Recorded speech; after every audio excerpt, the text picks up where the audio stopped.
साबिक वज़ीर-ए-आज़म इमरान खान साहब की एक मुलाकात और सियासी मंजरनामा तब्दील। यानी जो लोग माफ़ियों की बातें कर रहे थे, ये कहते कि इमरान खान साहब चलो माफ़ी मांग लें, चलो अफसोस का इजहार कर लें, चलो इमरान खान साहब इतना ही कह दें कि कौम से शर्मिंदगी है या कोई माफ़ी है। कोई कहता जी अदालत में जाके मांगे, कोई कहता जी पार्लियामेंट में आके कह दें, कोई कह रहा था जी कि किसी और जगह पे कह दें, चलो कौम के सामने स्टेटमेंट दे दें।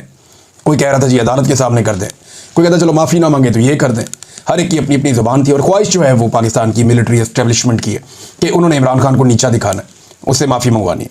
तो इमरान खान साहब ने उल्टा आसिम मुनीर साहब को एक ऑफ़र करवा दी। उन्होंने कहा जी आसिम मुनीर साहब मेरे से माफ़ी मांग लें, मैं माफ़ कर दूंगा। और ये एक बड़ी शानदार ऑफ़र है।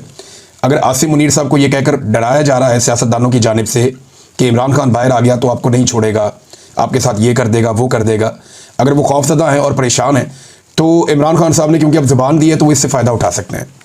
और उन्होंने ये मसला इमरान खान साहब ने हल कर दिया कि मैं कुछ नहीं कहूँगा और मैं माफ़ कर दूंगा मुझसे अगर आसिम मुनीर साहब माफ़ी मांग लें तो।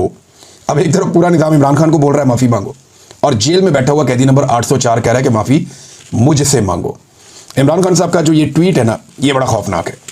पहले ट्वीट में आपको पढ़ के सुनाता हूँ, अब जरा आपको आइडिया हो जाए कि मामला की इंटेंसिटी कहाँ पे है। देखिए, बहनें मिली लंबे अरसे के बाद, अलीमा खान साहब और बाकी लोग जाकर मिले, पार्टी के लोग भी मिले। तो जैसे ही मिले वैसे ही जो इमरान खान साहब का ट्वीट है उसकी शिद्दत आपको बताएगी कि आज इमरान खान साहब कहाँ खड़े हैं। इमरान खान साहब ने ये दो हिस्सों में उनका ट्वीट छपा है उनके अपने ऑफिशियल ट्विटर से। वो कहते हैं कि आसिम मुनीर, पहला लफ्ज़ ही आसिम मुनीर है। आसिम मुनीर में ताकत की बहुत भूख है, इसीलिए इसने बदतरीन आमरीत कायम कर रखी है। मुझसे माफ़ी का मुतालबा करने के बजाय आसिम मुनीर को मुझसे माफ़ी मांगनी चाहिए। 9 मई उसी ने करवाई जिसने CCTV फुटेज चुराई। इस वक्त 9 मई आसिम मुनीर की इंश्योरेंस पॉलिसी है। मुल्क में हाइब्रिड सिस्टम नहीं, आसिम मुनीर की डिक्टेटरशिप कायम है। इसीलिए ट्रंप ने शहबाज शरीफ की बजाय आसिम मुनीर को बुलाया है। फस्तायत और जबर में तमाम हुदूद पार करते हुए मेरे ख़ानदान के गैर सियासी लोगों को मुसलसल निशाना बनाया जा रहा है। मेरे 2 भांजों शारेज़ और शेरशाह को भी अगवा कर दिया गया, हालांकि इनका सियासत से कोई ताल्लुक़ नहीं है। मेरा भांजा शारेज़ जो एक बेहतरीन एथलीट है, उसे भी उठा लिया गया। मुझे मुकम्मल तौर पर कैद तन्हाई में रखा गया है। 3 माह में मेरी महज 3 मुलाकातें करवाई गई हैं। मेरे वकला और अहले खाना तक से मुलाकातें कई माह से रोक दी जाती हैं। ये सब कुछ मुझ पर दबाव डालने के लिए किया जा रहा है। मेरे साथ 8 माह से बुशरा बेगम को भी कैद तन्हाई में रखा गया है। ऐसा सलूक औरतों के साथ पाकिस्तान की तारीख में कभी नहीं किया गया। याह्या खान ने भी ऐसा नहीं किया। फैसल बाडा जो एस्टेब्लिशमेंट का तर्जुमान है, उसने बुशरा बेगम के हवाले से बयानात दिए कि वो मुझसे अलहदगी इख्तियार कर लेंगी। बुशरा बेगम पर दबाव डाला गया कि मुझसे अलहदगी इख्तियार कर लें मगर वो मेरे साथ खड़ी है। इससे पहले जब आसिम मुनीर को DG ISI के ओहदे से हटाया तो उसने जुल्फी बुखारी के ज़रिए बुशरा बेगम से रब्ते की कोशिश की, लेकिन उन्होंने इनकार कर दिया। इसीलिए आज उनके साथ ये बदतरीन सलूक किया जा रहा है। उन्हें कैद तन्हाई में रखा गया है। उनको ख़राब हालात में रखे जाने पर करंट लग चुका है और ज़ख्म आ चुके हैं। उनको इस्तेमाल के लिए गंदा पानी दिया जाता है। इन पर हर तरह का जुल्म जारी है। ये सब कुछ आसिम मुनीर करवा रहा है। इसमें ना कोई इखलाकियात हैं और ना इस्लाम की समझ है। आसिम मुनीर के लिए मेरा पैगाम है कि मुझ पर दबाव बढ़ाने के लिए चाहे मेरे ख़ानदान में से जिस मर्ज़ी को कैद में डाल दो, मैं ना झुकूँगा ना इस जुल्म को कबूल करूँगा। मैं अपनी हकीकी आज़ादी की जद्दोजहद हर हाल में जारी रखूँगा। आसिम मुनीर पाकिस्तान के साथ वो कर रहा है जो मोहसिन नकवी ने क्रिकेट के साथ किया है। अदलिया तबाह, मीडिया खामोश और पुलिस से ऐसे काम करवाए जा रहे हैं जिससे वो क्रिमिनलाइज हो चुकी है। ऐसा तो याह्या खान के दौर में भी नहीं हुआ। पुलिस को तहरीक इंसाफ के लोगों के खिलाफ इस्तेमाल किया जा रहा है, जिसकी वजह से मुल्क में जराइम की शरह बढ़ गई है। मुल्क में बेरोज़गारी उरूज पर है। SIFC से मईशत ठीक नहीं होती बल्कि अवाम के एतमाद और कानून की हुक्मरानी से ठीक होती है। इन चोरों को हम पर मुसल्लत कर दिया गया है जिनकी करप्शन और मनी लॉन्ड्रिंग के सबूत मुझे खुद ISI देती रही है। जो शख्स भी तहरीक इंसाफ छोड़ देता है उसके सारे केस माफ़ कर दिए जाते हैं। जब भी डिक्टेटरशिप आती है जजेस को साथ मिलाकर ही निज़ाम पर काबिज होती है। इस वक्त बेज़मीर जजेस की वजह से पाकिस्तान में कानून की हुक्मरानी मुकम्मल ख़त्म हो चुकी है। 26वीं आईनी तरमीम के बाद अदलिया बिल्कुल ही गुलाम बन चुकी है। बेज़मीर जजेस इंसानी हकूक़ की पामाली के खिलाफ एक्शन नहीं ले रहे। अगर हमारे जजेस ज़मीर के साथ काम करते, पाकिस्तान के लोगों को इंसाफ देते, उनको खौफ होता कि यौम महशर अल्लाह को हिसाब देना है, तो ये जो जुल्म जो हो रहा है ये कभी ना होता। इस जुल्म और नाइंसाफ़ी में ये बेज़मीर जज बराबर के मुजरिम हैं। अब ट्वीट का दूसरा हिस्सा इमरान खान साहब कहते हैं कि अली अमीन गंडापुर को सुप्रीम कोर्ट जाकर मुझसे मुलाकात की इजाज़त मांगनी चाहिए। इससे पहले बजट पर भी मुझसे मुशावरत और मुलाकात नहीं की गई। अली अमीन को आकर मुझे सूबे की गवर्नेंस और अमन व अमान और दीगर अहम उमूर पर ब्रीफिंग देनी चाहिए, जिसके लिए सुप्रीम कोर्ट समेत हर फोरम पर भरपूर कोशिश करनी चाहिए। मैं दोबारा ताकीद करता हूं कि खैबर पख्तूनख्वा हुकूमत वफाक की जानिब से अपने ही शहरियों पर होने वाले मिलिट्री ऑपरेशन और ड्रोन हमलों के खिलाफ भरपूर स्टैंड ले। खैबर पख्तूनख्वा और कबायली इलाकों में हमारे दौर में अमन आ चुका था और हमारे दौर में कोई ड्रोन हमला नहीं हुआ। अब वहाँ हालात जानबूझकर ख़राब किए जा रहे हैं ताकि वाहिद अवामी मैंडेट वाली पार्टी को कमज़ोर किया जा सके। खैबर पख्तूनख्वा और कबायली इलाकों में ऑपरेशन मसले का हल नहीं है। वहाँ के मसाइल मकामी नुमाइंदों से बातचीत से ही हल होने चाहिए। ड्रोन हमलों और फौजी ऑपरेशन से दहशतगर्दी बढ़ती है। इन ऑपरेशन को ना ही अवाम की हमायत हासिल है, ना ही अवामी नुमाइंदों की और ना ही सियासी जमातों की। तो ऐसा ऑपरेशन कैसे कामयाब हो सकता है? अफगान मुहाजिरीन के साथ जो सलूक किया गया इस पर मैं शर्मिंदा हूँ। वो हमारे मुसलमान भाई यहाँ पनाह लिए हुए थे, उन्हें ऐसे धक्के मारकर मुल्क से निकालना इस्लामी रवायात और इंसानियत के खिलाफ है। फैसलाबाद की अदालत की जानिब से एक और झूठे केस में हमारे 75 मेंबरान और कारकुनान को दी गई सजाएं इस जुल्म के निज़ाम को मजीद नंगा कर रही हैं। हम सबको इस जुल्म के खिलाफ इकट्ठे खड़े होना है। जब हम मिलकर मुकाबला करेंगे तो फतह हमारा मुकद्दर बनेगी। मेरी राय में 9 मई केसेस में झूठे इल्ज़ामात पर दी गई सजाओं के जरिए खाली कराई गई सीटों पर ज़िमनी इंतखाबात में हिस्सा लेना इन झूठी सजाओं को जायज़ तस्लीम करने के मुतरादिफ होगा। इसलिए पार्टी इस मामले पर गौर करके हतमी फैसले के लिए कल दोबारा अपनी तजावीज़ मेरे पास ले आएँ। हमाद अजहर का हल्का मियाँ अजहर की वफ़ात के बाद खाली हुआ है। इस सीट पर हम इलेक्शन लड़ेंगे। जो जुल्म और फस्तायत इस वक्त पूरे मुल्क में जारी है उसके खिलाफ पेशावर में ग्रैंड जरगा किया जाए जिसकी तारीख का ऐलान पार्टी करेगी। खैबर पख्तूनख्वा और गिलगित बल्तिस्तान में सैलाब ने शदीद तबाही मचाई है और सैकड़ों कीमती जानों के नुकसान के साथ लाखों अफराद मुतासर हुए हैं। मैंने इसी माहौलियाती तब्दीली के मुकाबले के लिए बिलियन ट्री जैसे मनसूबे शुरू किए थे। इस तरह के मनसूबे ही हमारा माहौल बचा सकते हैं, वरना हम हर साल तबाही ही देखेंगे। ये इमरान खान साहब ने जेल के अंदर गुफ्तगू की है। तो नाज़रीन, ये तो इंटेंसिटी बहुत बढ़ गई है। अली अमीन गंडापुर साहब के हवाले से मुझे इत्तला ये मिली है कि इमरान खान साहब ने इससे भी ज़्यादा सख्त बातें की हैं और जिन लोगों की मौजूदगी में बातें की हैं वो कंफर्म भी कर रहे हैं। अब क्योंकि पाकिस्तान तहरीक इंसाफ ने ऑफिशियली वो बात नहीं की तो मैं भी उस बात को रोक लेता हूँ। या शायद हो सकता है कि इमरान खान साहब ने वो सख्त बातें की हों लेकिन ये भी कहा होगा अभी इसको पब्लिक नहीं करना, लेकिन मेरी ये ओपिनियन है। तो अली अमीन गंडापुर साहब के हालात बहुत पतले हैं। पार्टी के अंदर भी कारकुनान भी उनसे नाराज़ हैं और पार्टी के अंदर उनकी फ्रस्ट्रेशन नज़र भी आ रही है। अभी एक आधी और भी ऑडियो हुई थी, किसी को गालियाँ वालियाँ दे रहे थे तो वो किसी के साथ भी। और अली अमीन गंडापुर के अंदर एक फ्रस्ट्रेशन, एक गुस्सा और एक तकब्बुर भी दिखाई दे रहा है। ये जो तकब्बुर होता है ना, बड़ी खौफनाक चीज़ होती है। जब भी कभी आप गरूर करते हैं, तकब्बुर करते हैं तो ये अल्लाह रब्बुल इज़्ज़त को पसंद नहीं होता, तो फिर इंसान के जवाल का आगाज़ हो जाता है। बहरहाल इमरान खान साहब ने ताबड़तोड़ किस्म के अटैक किए। 9 मरतबा इमरान खान साहब ने अपने इन 2 ट्वीट्स के अंदर आसिम मुनीर का नाम लिया। ट्वीट के 2 हिस्से हैं ना, एक पहला और एक दूसरा। जो पहला हिस्सा है उसमें 9 मरतबा इमरान खान साहब ने आसिम मुनीर का नाम लिया। अब पाकिस्तान तहरीक इंसाफ में जो एक सोच पैदा हो रही थी कि हम मफामत करेंगे, ये करेंगे, वो तो वाड़ दी इमरान खान ने। तहरीक इंसाफ की लीडरशिप कहाँ है? बाहर है। तहरीक इंसाफ की लीडरशिप कहाँ है? अपने घरों में। तहरीक इंसाफ की लीडरशिप कहाँ है? कोई असेंबलियों में, कोई सेनेट में। तहरीक इंसाफ की लीडरशिप कहाँ है? एक सूबे में उनकी हुकूमत है। तो वो इंजॉय करने के बावजूद वो डरे हुए हैं एस्टेब्लिशमेंट से और मफामत करना चाहते हैं। और एक आदमी जो जेल में है और बदतरीन जेल काट रहा है, रोजाना मार खा रहा है, ज़हनी और जिस्मानी टॉर्चर सह रहा है, और ये टॉर्चर ही है जिस तरह उसको रखा गया इस उम्र में इमरान खान साहब को। तो इन सारी चीज़ों के बावजूद, अपने ख़ानदान को गिरफ्तार करवाने के बावजूद, बार बार बहनों की गिरफ्तारी होने के बावजूद, चादर और चार दीवारी का तकद्दुस बार बार पामाल होने के बावजूद, अपनी जान को खतरा होने के बावजूद वो आदमी डटा हुआ, वो कहता है डील नहीं करनी इनके साथ ऐसी तैसी। हाँ, मैं माफ़ कर दूंगा लेकिन माफ़ी नहीं मांगूंगा। ये जनाब इमरान खान साहब हैं और इससे ये पता चलता है कि इमरान खान साहब आज कहाँ खड़े हैं। वो जिन लोगों को माफियों का बड़ा शौक था ना, उन लोगों की अच्छी खासी अब तसल्ली हो गई होगी और उनको आइडिया हो जाना चाहिए कि इमरान खान साहब की सोच क्या है और वो मामले को किस तरफ लेकर जा रहे हैं। अली अमीन साहब के बारे में बड़े सख्त अल्फाज थे इमरान खान साहब के, लेकिन क्योंकि पाकिस्तान तहरीक इंसाफ ने भी इस बारे में कोई फैसला नहीं किया कि ये बात बाहर लानी है या नहीं लानी, लेकिन कुछ जर्नलिस्ट ने उन्होंने रिपोर्ट भी किया। ज़ुबैर अली खान साहब ने रिपोर्ट किया, उन्होंने यहाँ तक रिपोर्ट कर दिया कि अली अमीन आसिम मुनीर और एस्टेब्लिशमेंट वगैरह के साथ मिलकर कोई पाकिस्तान तहरीक इंसाफ को तोड़ना चाहते हैं, ऐसी चीज़ भी उन्होंने रिपोर्ट की। लेकिन मेरी इत्तला के मुताबिक काफ़ी सख्त बातें हैं जो अली अमीन के बारे में इमरान खान साहब ने कही, और ये कोशिश भी नहीं करते इमरान खान साहब को जाकर मिलने की। इन्हें डर है कि इमरान खान साहब पता नहीं इनके बारे में कोई बहुत सख्त फैसला कर लेंगे। तो एक तो नादरीन जी है। अच्छा, एक और आप ये देखें, एक बड़ी वायरल हो रही है एक चीज़ कि नवाज शरीफ की और इमरान खान साहब की जेल में फ़र्क। ये देखें ना, इमरान खान साहब जेल से क्या मंगवाते हैं और नवाज शरीफ साहब जेल से क्या मंगवाते हैं। नवाज शरीफ साहब लिखते हैं जनाब फलां फलां बंदा मुझे मिले, फलां फलां बंदा मुझे मिले, कोई डॉक्टरों के नाम दे रहे हैं, कोई बंदों के नाम बता रहे हैं, फिर बता रहे हैं खाना, तारीखें साथ लिखी हुई है जनाब, करेले कीमा चावल, पालक गोश्त, आलू गोश्त, चिकन कढ़ाई चावल, अच्छा जी भिंडियाँ गोश्त कढ़ाई, और पता नहीं क्या, कोई दाल माश, बैंगन गोश्त, पालक गोश्त, तो ये मियाँ साहब का जो आता था लिस्ट या लवाजमात, वो जेल से ये होते थे। 22 मुलाकातों की एवरेज मियाँ साहब की निकल रही थी, 20-22 मुलाकातों की पर डे।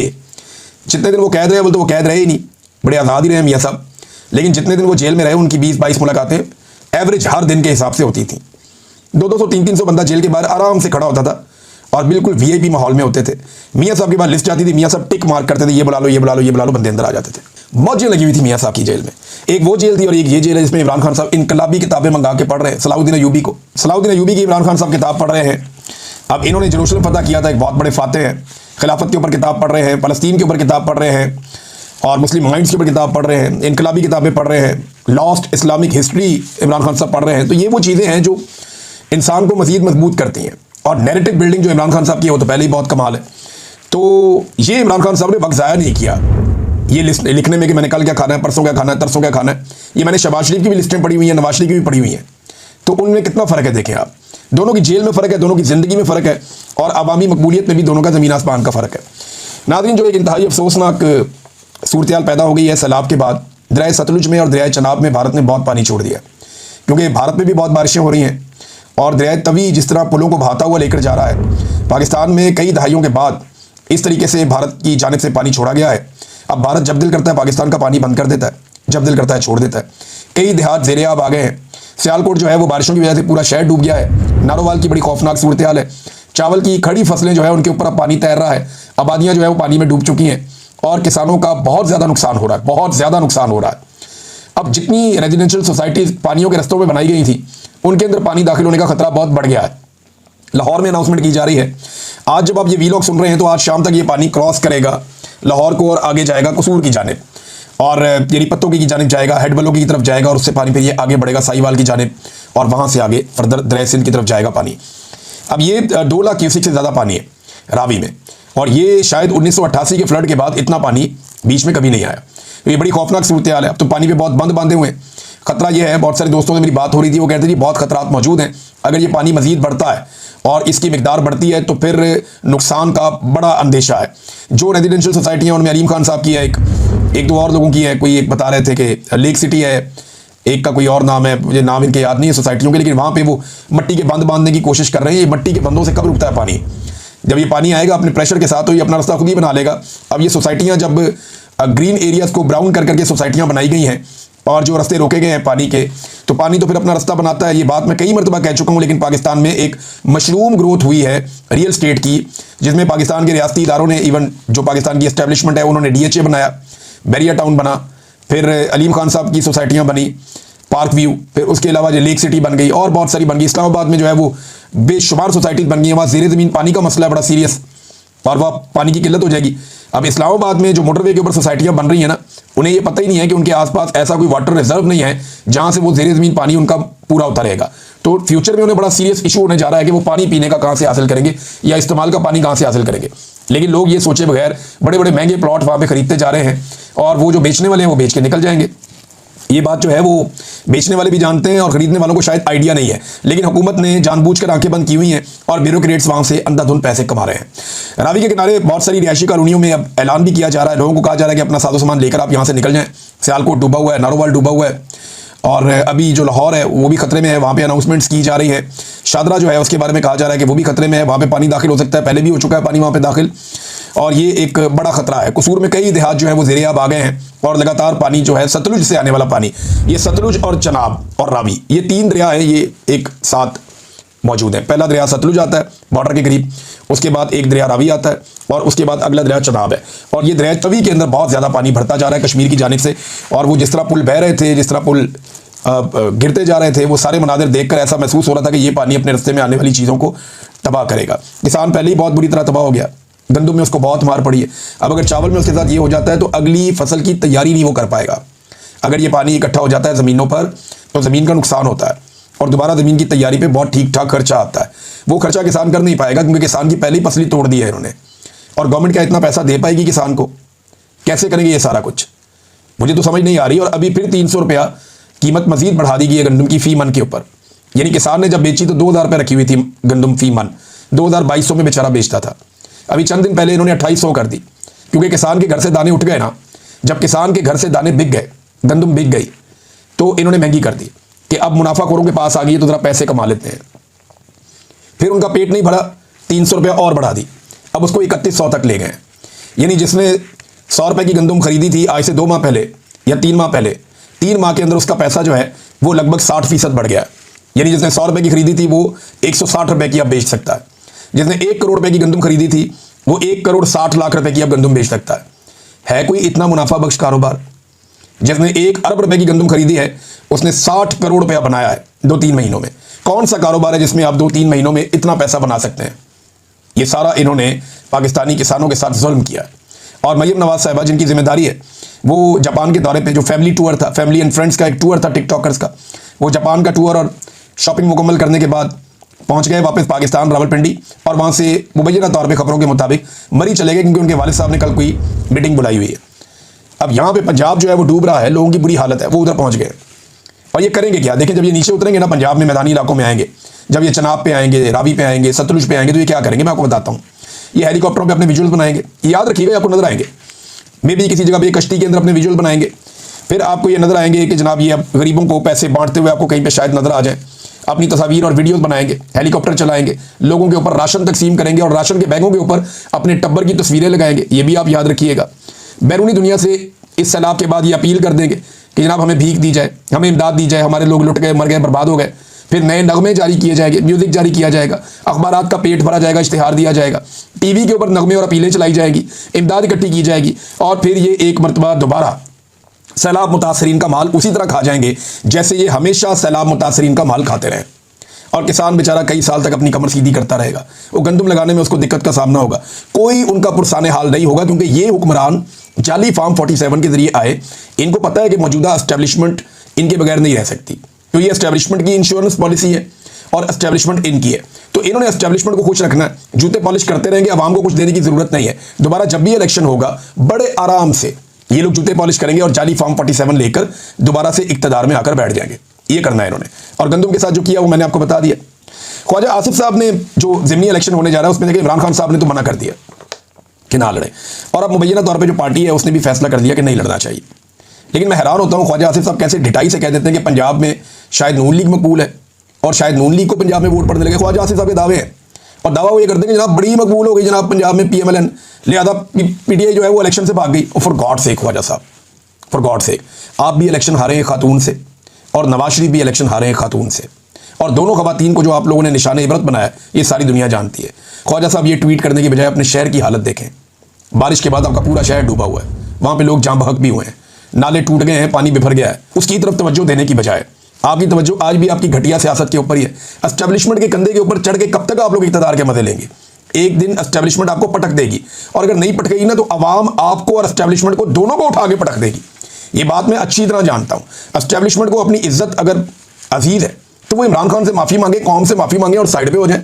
मांगो ना माफ़ी, क्या हो गया भाई? गलती की है तो माफ़ी मांग लो। डिटाई किस बात की है भाई? एस्टेब्लिशमेंट ने गलती की है, एस्टेब्लिशमेंट ने बेईमानी और फ्रॉड किया है तो माफ़ी मांगे। अवाम का मैंडेट चोरी किया तो मांगे माफ़ी। अवाम की उमंगों के खिलाफ लाकर चोरों डकैतों को लाके बिठाया जिनको ये खुद कहते थे तो मांगे माफ़ी। क्यों नहीं मांगते? इन्हें मांग लेनी चाहिए माफ़ी, वरना अवाम इनका पटाखा बजाएगी और मौजूदा सियासतदानों समेत ही बजा देगी। इंजीनियर मोहम्मद अली मिर्ज़ा साहब के खिलाफ जो है वो मुकदमा भी दर्ज हो गया है अभी जो मुझे इत्तला मिली है, और उनके खिलाफ जो है मुकदमे का अंदराज पीका एक्ट के तहत हुआ है। पुलिस ने बताया कि यूट्यूबर इंजीनियर मोहम्मद अली मिर्ज़ा के खिलाफ ये वैसे ज़्यादती है, वो जो है वो मजहबी स्कॉलर है। अच्छा, ये उन्होंने कहा मुकदमा दर्ज किया गया। मुकदमा पीका एक्ट और दफ़ा 295 सी, ये तौहीन मज़हब का एक मुकदमा होता है, दर्ज किया गया और उन्हें हिरासत में लेकर नज़रबंद कर दिया गया है और उनकी अकेडमी भी बंद कर दी गई है। नाज़रीन, खैबर पख्तूनख्वा में भी एक सहाफ़ी है हमारे, उनके खिलाफ जो है मुकदमा दर्ज किया गया पीका एक्ट के तहत, जो एक बड़ी ज़्यादती है। CPNE ने यह कहा है कि खैबर पख्तूनख्वा में सहाफ़ी के खिलाफ पीका एक्ट के तहत मुकदमा वज़ीर आला के बयानिए की नफ़ी है। यानी वज़ीर आला साहब वैसे तो बड़ा चौड़े होकर कहते हैं कि जी पीका को मैं नहीं मानता, और पीका एक्ट के तहत सहाफ़ियों के ऊपर मुकदमा करवाई जा रहे हैं। फिर चौड़े होकर कहते हैं कि ऑपरेशन नहीं होगा, ना इजाज़त दूंगा, फिर ऑपरेशन भी करवाई जा रहे हैं कर्फ्यू लगा के, और उसको ओन भी कर रहे हैं। फिर कहते हैं ड्रोन हमला नहीं होने देंगे, मुकदमे करेंगे, ये करेंगे, वो करेंगे, और वहाँ पे भी कुछ नहीं करते। तो अली अमीन गंडापुर की सिर्फ बड़कें हैं। चले काम करते हैं, आपको अली अमीन गंडापुर की बड़कें सुनाएंगे अगले किसी वीलॉग में, और आपको दिखाएंगे कि उन्होंने हर मौके पर क्या क्या कहा और कितना कहा और फिर क्या किया। अब तक के लिए इतना ही। अपना ख्याल रखिएगा, अपने चैनल का भी। अल्लाह हाफ़िज़।